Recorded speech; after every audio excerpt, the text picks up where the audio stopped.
창세기 12장부터 약속은 많이 주셨습니다. 그런데 공식적으로 언약을 내리시는 장면은 없었는데 오늘 이 15장에 하나님과 아브라함이 말 그대로 공식적인 이 약속, 이 언약, 우리로 따지면 계약서 쓰는 장면이 나오고 있습니다. 지난 시간에는 하나님께서 자손에 대한 약속을 상기시켜 주시면서 어떤 일을 하셨습니까? 아브라함 손잡고 나가셔서 아브라함에게 하늘의 별을 보여주시면서 저 별을 보라, 네 자손이 그와 같이 많을 것이다. 특별히 이 우리나라처럼 산이 그리 많지 않은 이 평지가 되어 있고 또 유목민이었던 늘 들에서 보였던 그들에게 제가 말씀드렸죠. 그 몽골이나 티벳이나 이 양치노에 그 초원으로 가보시면 밤에 일어나면 별이 어디 보이냐면 하늘에 눈을 들여 보이는 게 아니라 내 눈높이 위에 바로 별이 보입니다. 그 별을 보여주시면서 이 자손은 이렇게 많게 하겠다. 그렇게 약속하셨습니다. 오늘은 하나님께서 땅에 대한 약속을 하시고 공식적인 이 말 그대로 이 계약서 도장을 찍는 장면을 보시게 됩니다. 본문을 먼저 좀 보시겠습니다. 7절입니다. 별을 보여주신 하나님께서 7절 또 그에게 말씀하십니다. 아브라함에게 말씀하시는데 나는 이 땅을 내게 주어 소유를 삼게 하려고 너를 갈대아인의 우르에서 이끌어낸 여호와다. 이렇게 이야기를 하고 계십니다. 창세기 12장에 보시면 하나님께서 분명히 아브라함을 하란에서 불러내실 때 이렇게 말씀하셨습니다. 여호와께서 아브라함에게 나타나 이르시되 내가 이 땅을 내 자손에게 주리라 하신지라 자기에게 나타나신 여호와께 그가 그곳에서 제단을 쌓았고 하나님이 아브라함을 갈 바를 알지 못하나 지시할 땅으로 가라. 그래서 아브라함이 하나님의 말씀을 의지해서 어디로 가야 될지 모르는데 일단 떠났고 그래서 가나안 땅에 이르렀고 모래 상수리 나무 아래에서 이제 쉬고 있을 때 하나님이 아브라함에게 야, 이 땅을 한번 봐라. 이 땅 너에게 반드시 주겠다 라고 하면서 땅에 대한 약속을 이미 창세기 12장에서 하셨습니다. 우여곡절을 많이 겪었습니다. 그 중간에 아브라함이 이 가나안 땅에서 애굽으로 내려가기도 하고 있었습니다만 결국 하나님은 아브라함을 약속의 땅 가나안에 부르셨고 오늘 이제 약속을 맺으십니다. 그래서 나는 이 땅, 즉 가나안 땅을 너에게 주어 소유로 삼게 하려고 너를 갈대아 우르에서 이끌어내었다. 그러면서 하나님께서 오늘 자기의 이름을 뭐라고 알려주십니까? 여호와다. 그러니까요, 나는 여호와다. 7절에 이렇게 되는 겁니다. 하나님께서 나는 여호와인데 어떤 여호와냐? 이 땅을 너에게 주기 위해서 너를 그 갈대아 우르에서 이끌어낸 하나님 여호와다. 이렇게 이야기합니다. 아브라함이요, 창세기 12장에서부터 가나안 땅에 온 다음에 하나님의 이름을 부르며 제단을 쌓고 제사를 드리는, 예배를 드리는 장면이 계속 나옵니다. 그러니 아브라함이 그때 하나님의 이름을 알았는지 몰랐는지 정확하게 알 수는 없습니다. 아니, 오늘 하나님께서 스스로 나는 여호와다 라고 당신의 이름을 아브라함에게 명시적으로 알려주시는 게 오늘 본문에 처음으로 나옵니다. 우리에게는 이게 무슨 큰 의미가 있을까? 하나님 이름이 여호와지 뭐 대단하나 하실 수 있지만 이 히브리 문화권에서 오늘 성경에 쓰여지던 당시의 이름은 우리가 생각하는 것보다 특별한 의미가 있었습니다. 이 창세기에 보면 창세기 2장에 아담이 하나님이 지으신 피조물, 특별히 동물들의 이름을 짓는 장면 몇 번 말씀을 드렸는데 기억하시는지 모르겠습니다. 그냥 아브라함이 임의로 그 동물들을 보면서 이름을 막 붙인 게 아니라 그 동물의 특징과 본질을, 즉 하나님의 창조의 섭리를 간파하고 있었기 때문에 거기에 이름을 붙일 수 있었다라고 말씀을 드렸습니다. 우리 사람들에게 이름은 그런 의미가 있습니다.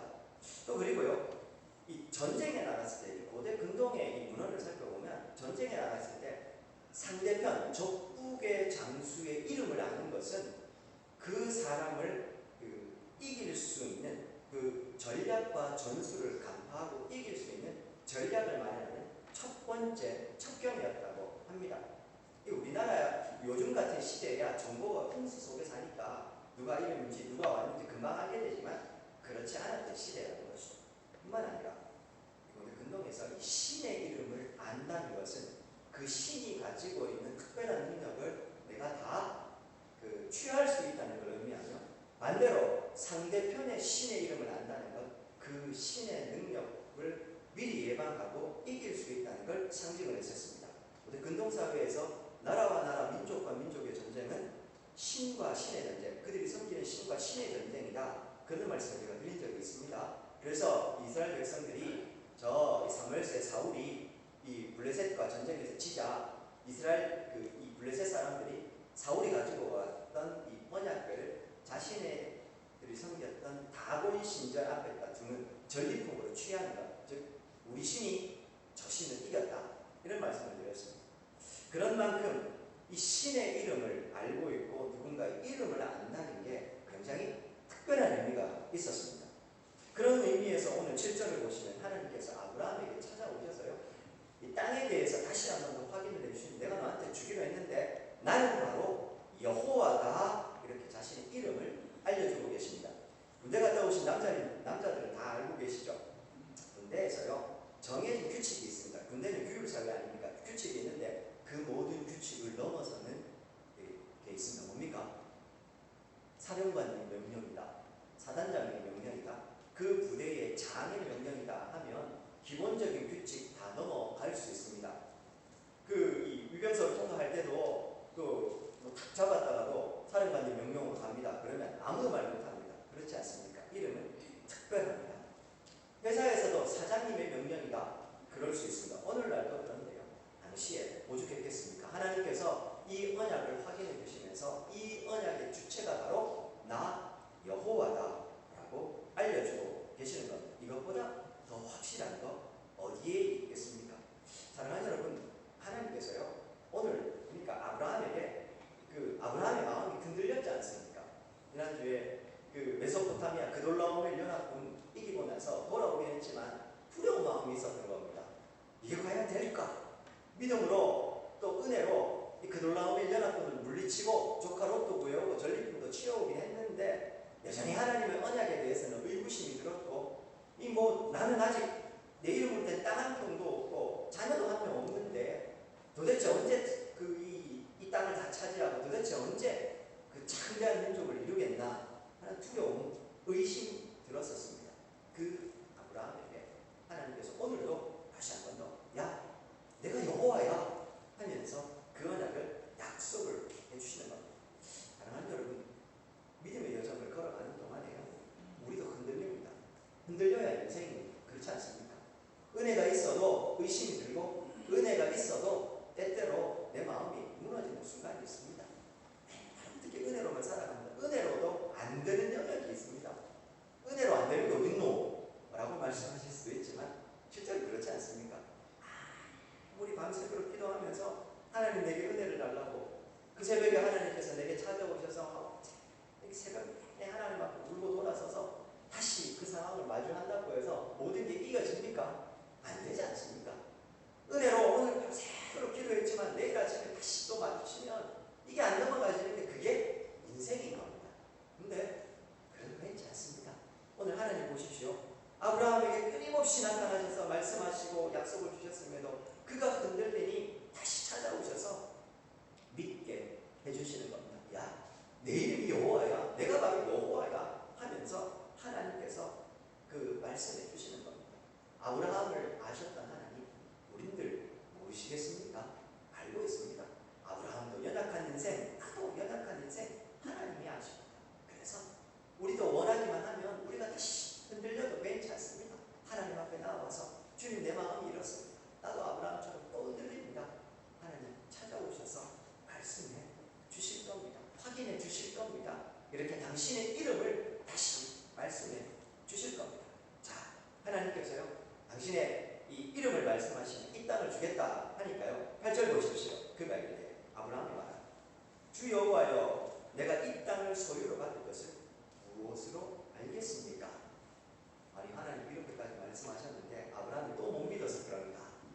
근데 8절을요 자세히 보시면 이건 오늘 우리가 지난 시간에 살펴봤던 것처럼 아브라함이 2절과 3절에서 하나님 앞에 불평하듯 의심이 가득 차서 하는 이야기와 뉘앙스가 많이 다릅니다. 특별히요 8절에 아브라함이 하나님 내가 이 땅을 소유로 받을 것을 무엇으로 알겠습니까? 할 때 이 알다라는 동사, 성경에 알다라는 말을 여러 가지로 쓰는데 오늘 이 본문에서는 야다라는 동사를 씁니다. 제가 요건 무슨 동사다 이런 말씀을 드렸죠. 알긴 아는데 경험을 통해서 확신하고 있다, 알고 있다. 그래, 믿는다는 말과 거의 동일한 말입니다. 이게 그래서 어떻게 쓰인다고 했습니까? 내가 이 사람을 알긴 아는데 결혼한 이후에 비로소 내가 이 여자를, 이 남자를 알겠다 할 때 그때 사용하는 게 이 야다라는 동사라고 말씀을 드렸습니다. 즉 오늘 8절에서 아브라함이 이야기하는 건 의심 때문에 그런 게 아니고요. 하나님, 내가 이제 하나님께서 말씀하시는 그건 믿겠는데, 알긴 알겠는데 내게 무언가 확인할 수 있는, 확신할 수 있는 증표 하나 주십시오. 그렇게 이야기하는 겁니다.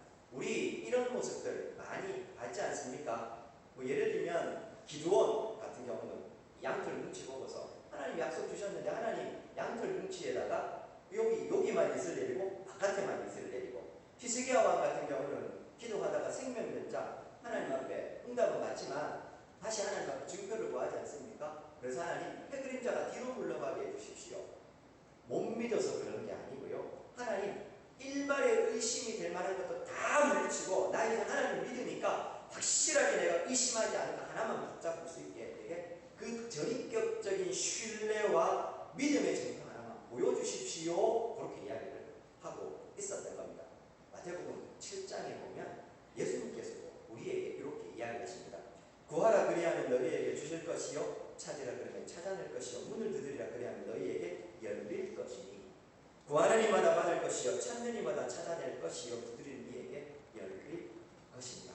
의심하라는 말이 아닙니다. 믿기 때문에, 너희가 나를 믿기 때문에 구하고 찾으라는 이야기입니다. 그러면 내가 너희에게 응답하겠다는 이야기이죠. 하나님께서 이 아브라함에게 찾아오셔서 말씀하시자 아브라함이 이제 믿게 된 겁니다. 그런데 하나님 증표 하나 주십시오.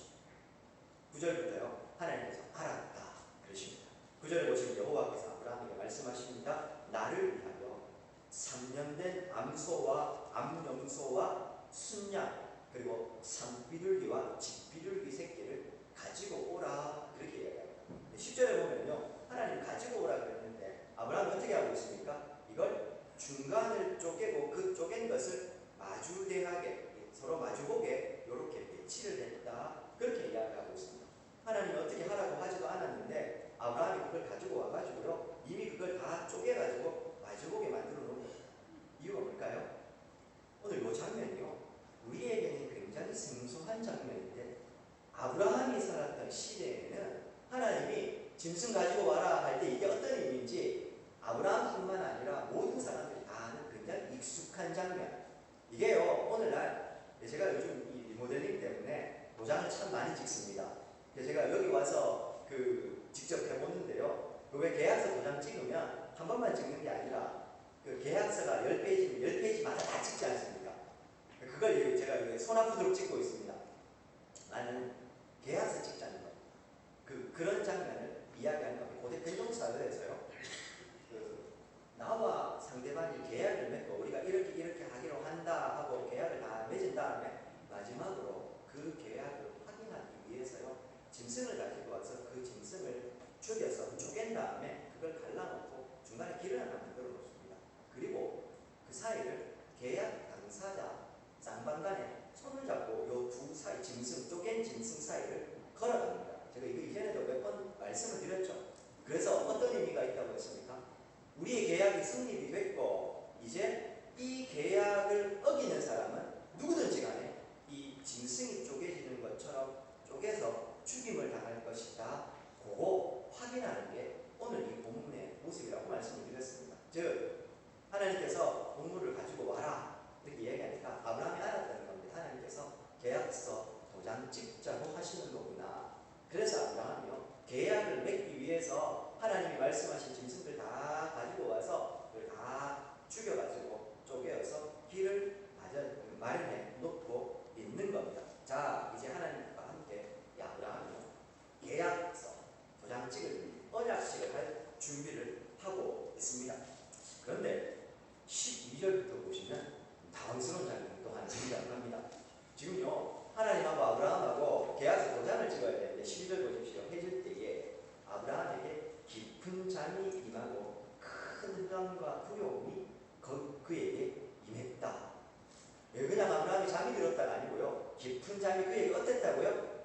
임하였다. 그리고요, 흑암과 두려움이 그에게 임하였다. 성경은 그렇게 이야기하고 있습니다. 이 잠이요, 아브라함이 피곤해서 잔 게가요, 아니면 본문만 놓고 피곤해서 잔 게 아니라 그에게 무언가 일이 일어나는 걸로 볼 수 있습니다. 이 사실 이 순양, 숫소 뭐 이걸요 죽여가지고 쪼개는 게 이게 여산 일은 아니지 않습니까? 그 예전에 군대에서 그 포상으로 받은 돼지 한 마리 잡는데요, 온 부대가 난리를 한번 친 적이 있습니다. 연병장이 한 대 때리면 된다고 해서 잘못 때렸다가 이 돼지가 연병장을 뛰어다녀서 이 짐승 잡는 일이 여산 일이 아니더라고요. 근데 하물며 아브라함이 이 많은 짐승들 다 잡았으니 피곤해서 잠이 들지 않았겠나 라고 생각도 할 수 있지만 잠이 임했다, 그리 이야기합니다. 그래서요, 도대체 왜 갑자기 그에게 이 중요한 계약서 써야 되는 순간에 잠이 임했을까? 오늘 본문에 나오는 깊은 잠이다라는 말이요, 타르데마라는 이 단어가 이게 언제 사용되냐면, 하나님께서 그 아담을 잠들게 하실 때, 그의 갈비뼈를 취하실 때, 그에게 잠들게 하시자 할 때 쓰여진 말이고, 또 저 요나서에 가면 요나가 이 하나님의 명령을 피해서 가다가 그에게 잠이 임합니다. 그때도 쓰여지고, 성경에서 하나님이 무언가 일을 하시기 전에 사람에게 잠을 임하 주실 때 그 단어가 그 깊은 잠이라고 타르데마라는 단어입니다. 성경에 보면요, 하나님께서 특별히 구약에서 당신의 백성들에게 말씀하실 때 어떤 방법으로 말씀하신다 했습니까? 오늘 우리는 성령의 시대를 살기 때문에 내 안에 성령께서 어떻게 하고 계신다고요? 짓고 살고 계십니다. 내 주 하시는 성령. 그러니 우리가 기도하기만 하면 성령께서요, 우리에게 말씀을 해주십니다. 굳이 잠들지 않아도 환상, 꿈만 아니어도 하나님이 말씀하시는 시대를 살아가고 있습니다. 성경 가운데 하나님의 말씀을 읽다가 깨닫게 해주십니다. 그러나 성령이 아직 활동하지 않았던 시대, 성령의 시대가 아니었기 때문에 구약의 하나님이 당신의 백성들에게 말씀하시는 꿈, 환상, 잠 이런 것들로 말씀을 하십니다. 오늘 본문에서도 깊은 잠이 그에게 임했다는 건 아마도 하나님께서 아브라함에게 무언가 하실 말씀이 있었던 게 아닐까라고 생각합니다. 흑암과 두려움이 임하는 건요, 그 다음 13절부터 나오는 하나님이 잠들게 하신 다음에 아브라함에게 말씀하신 내용과 관계에 있을 걸로 봅니다. 13절부터 내용 한번 보십시오. 무슨 내용입니까? 하나님이 무슨 이야기를 아브라함에게 하고 계십니까? 한마디로 이야기를 하면, 이 땅에 거하게 되는 내가 창대하게 해준 너의 자손들 이스라엘 백성들이 애국으로 가서 종살이 하다가 다시 돌아오게 될 거, 하나님이 그거 말씀하시지 않습니까? 아브라함에게 아직 일어나지도 않은 일이고 그는 이 일이 일어나는 걸 보지도 못할 겁니다. 그런데 하나님께서요, 갑자기 아브라함을 잠들게 하신 다음에 아브라함아, 너 정령이 알아야 된다. 13절 보십시오. 하나님께서 아브라함에게 이르시되 너는 반드시 알라. 네가 반드시 꼭 알아야 될 게 하나 있는데 그게 뭐냐 하면, 너희 자손들이 애국으로 가가지고 거기서 400년 동안 종살이 하다가 이방이 백이 되어서 이제 돌아오는 것에 대한 이야기를 하나님이 하고 계십니다. 생각을 해보십시오. 여러분들이 기도를 하고 계시는데요, 하나님이 갑자기 그 말씀을 하시는데, 나는 아직 보지도 못한 내 손주들이나 그 자녀들 앞으로 이런 고난을 겪게 될 거고 이런 어려움이 있을 거야, 이 말씀하시면 그게 기분 좋을 분 누가 있으십니까? 뭐 내가 겪을 일도 아니고 내 손자의 손자들의 이야기니까 난 몰라, 그런 분 혹시 계십니까? 아브라함에게 흑암과 두려움이 임했다는 것은 아마도 이런 하나님께서 앞으로 있을 이야기들을 들려주시다 아브라함의 그런 두려운 마음이 임한 것이 아닐까, 그렇게 생각을 하고 있습니다. 그럼 대체 하나님께서 생뚱맞게 아브라함에게 아브라함이 겪지도 않을 이야기, 그렇지 않습니까? 이 이야기를 왜 하고 계실까요? 고민을 좀 하다가요, 요즘 제가 TV를 보다 보니까요, 보험 같은 거나 뭐 아니면 렌탈 같은 거 보면 막 상품 소개한 다음에 제일 마지막에 뭐가 나옵니까? 계약서 내용들 쫙 나오면서 성우가 갑자기 그 계약서 내용을 빨리 다 읽어주지 않습니까? 옛날에는 안 그랬는데 요즘 어느 순간부터가 그렇게 됐죠. 법적 고지의 의무라고 하는데 맞습니까? 잘 모르는데요.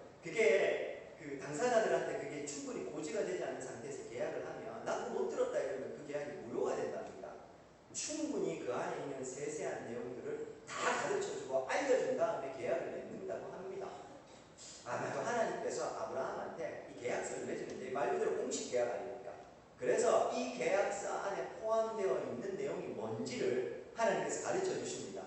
그 계약서 안에 있는 내용 중에 하나가 뭐냐면 아브라함은 이 자손들이 400년 동안이나 이방 땅에 객되어서 종살이 하다가 돌아올 거야. 그 내용을 이야기하는 마냥 축복 가운데 있었던 게 아니라 그들이 이런 우여곡절도 겪게 되고 이런 내용들이 다 포함되어 있어 하나님께서 알려주신 것 같습니다. 그리고요, 이건요 그냥 넘어갈 수도 있지만 하나님께서 진짜 있을 일 그렇지 않습니까? 앞으로 이 계약을 맺은 다음에 일어날 일들은 사실이 아브라함에게는 미래의 일이지만 하나님에게는 미래의 일이 아닙니다. 그렇지 않습니까?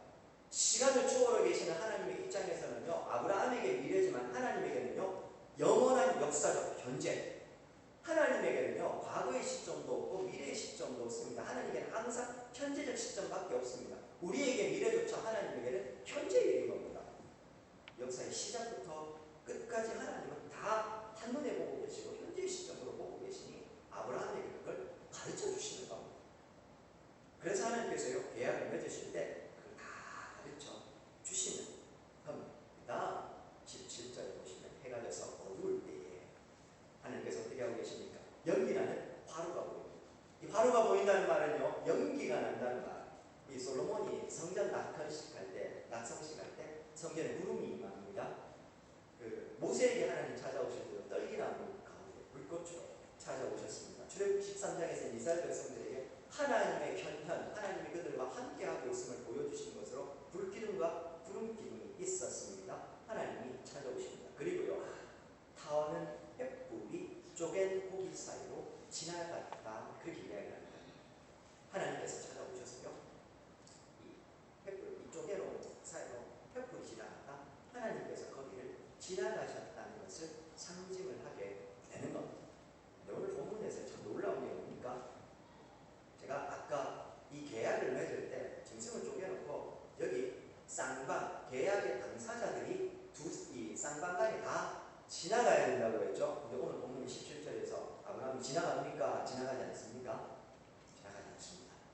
하나님께서만 지나가십니다.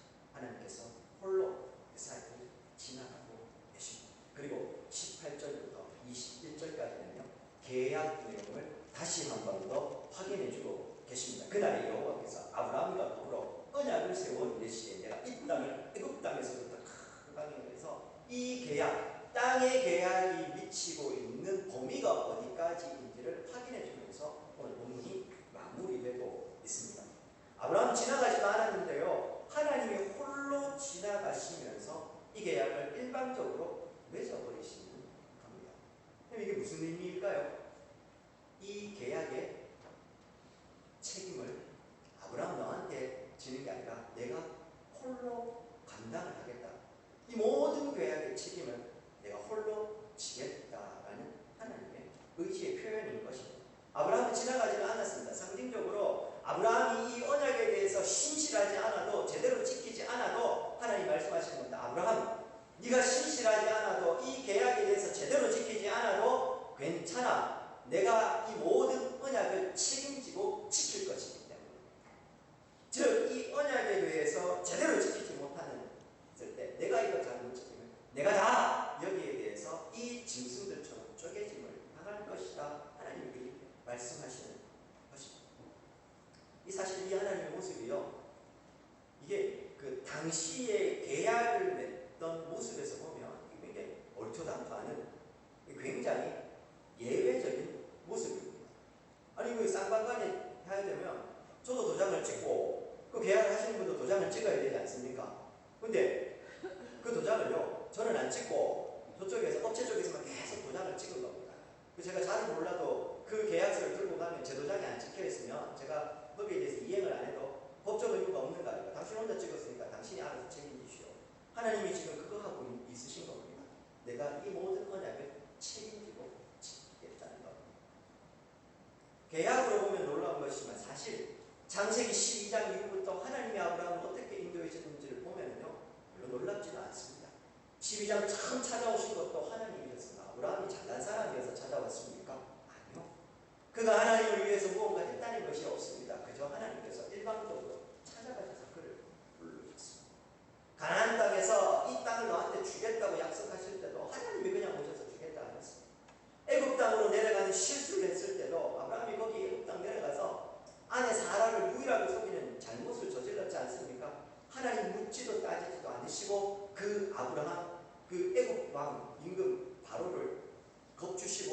오히려 아브라함은 거기서 구해서 다시 가나안 땅으로 이끌어 오셨어요. 어차피 처음 시작부터 하나님의 이 언약의 시작은 하나님 일방적인 것이었고, 그래서 오늘도 이 공식적인 계약서를 맺을 때도 하나님께서는 당신이 그냥 홀로 거기를 지나가시는 것으로 이 언약을 맺고 계시는 겁니다. 사랑하는 여러분, 이것이 은혜입니다.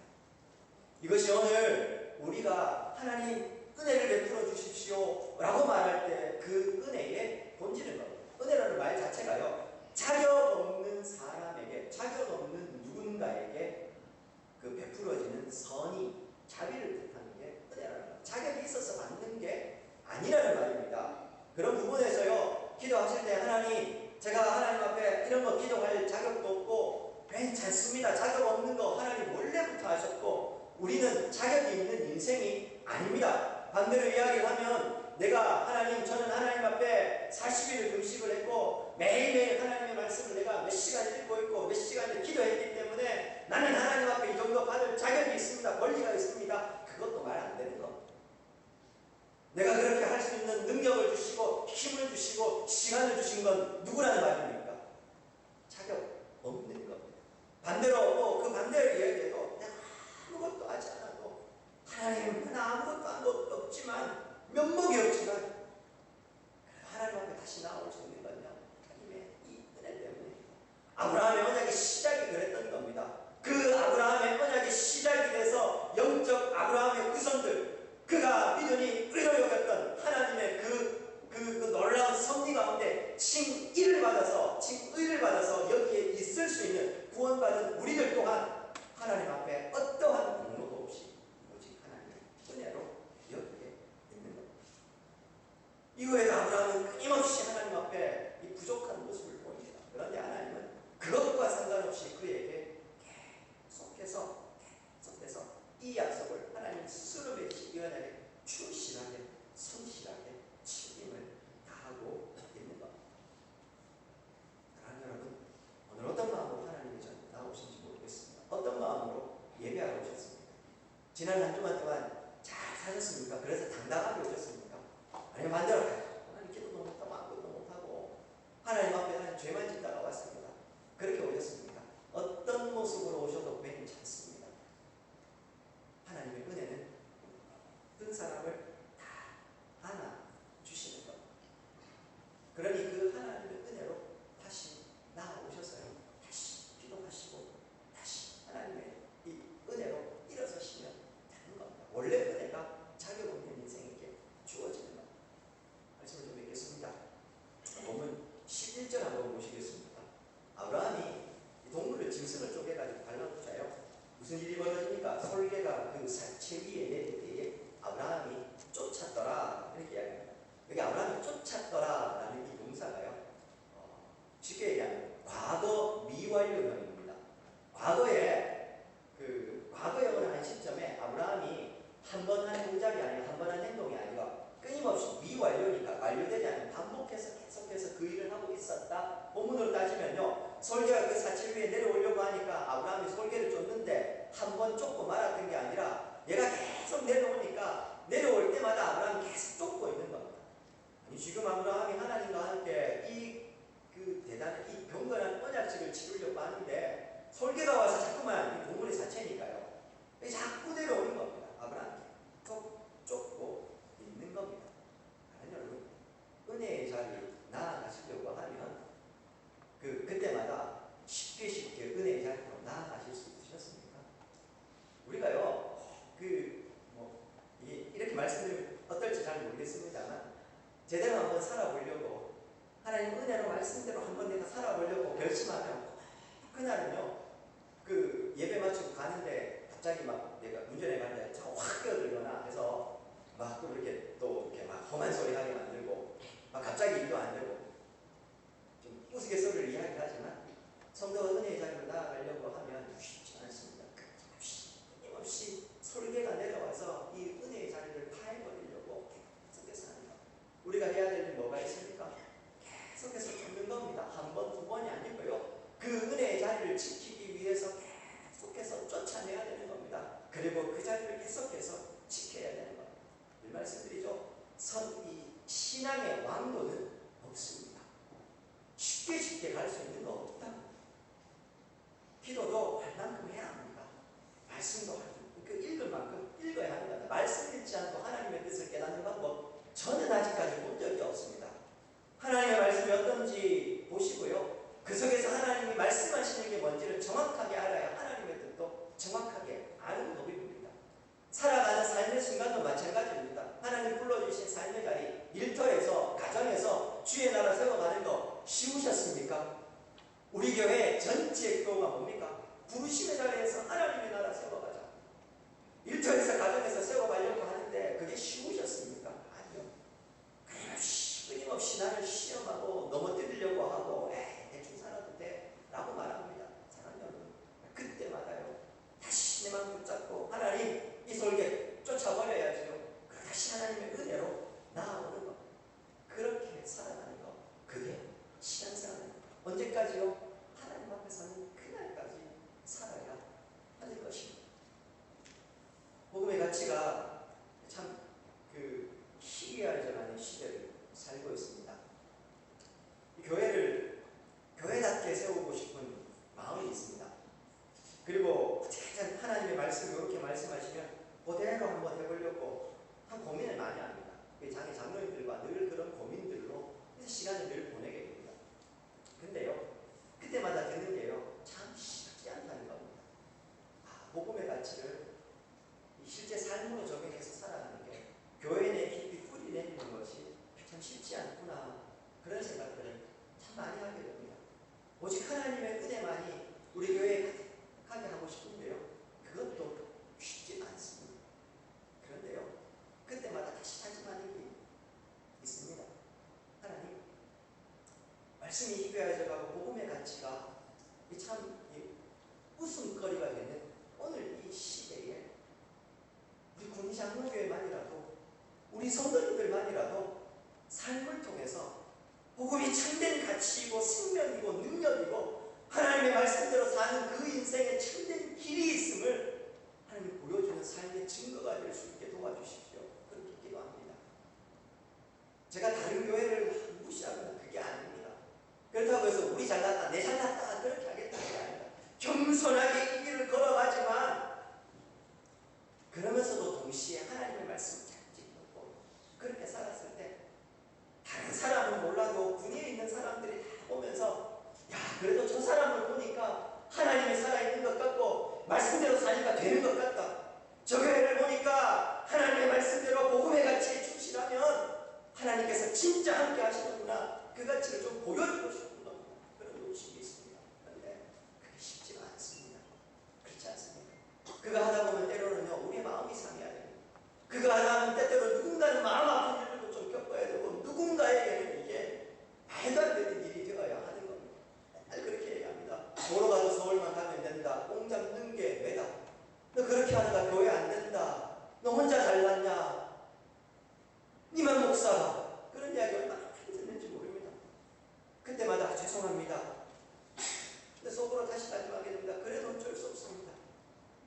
지금 이 순간만큼은 하나님이 우리에게 주신 하나님의 뜻이 이거고 복음이 말하는 길이 이것이기 때문에 이 길로 걸어가야 되겠습니다. 그렇게 이야기합니다. 사랑하는 여러분, 은혜로 사는 거 쉽지 않습니다. 아브라함이 약속의 땅을 향해서 걸어가는 믿음의 여정도 쉽지 않았습니다. 그런데 오늘 하나님이 보여주시는 게 뭡니까? 아브라함, 네 모습이 어떠하든지 간에 이 언약의 주체는 나고 내가 이 계약을 책임지고 지킬 것이다. 하나님이 그리 말씀하시는 겁니다. 그 하나님을 믿으시고 끊임없이 우리의 삶을 흔들어 놓는 이 설계들을 쫓아버리시는 삶, 그래서 믿음으로 은혜로 오늘도 살아내시고, 그래서 우리 사랑하는 성도님들께서요, 많은 주변에 있는 예수 믿는 사람들에게 믿음의 증거가 되어주십시오. 복음의 증거가 좀 되어주십시오. 우리 교회가 그런 증거로 서서 믿음의 조상 아브라함, 믿음의 본 군의장로교회, 우리 성도님들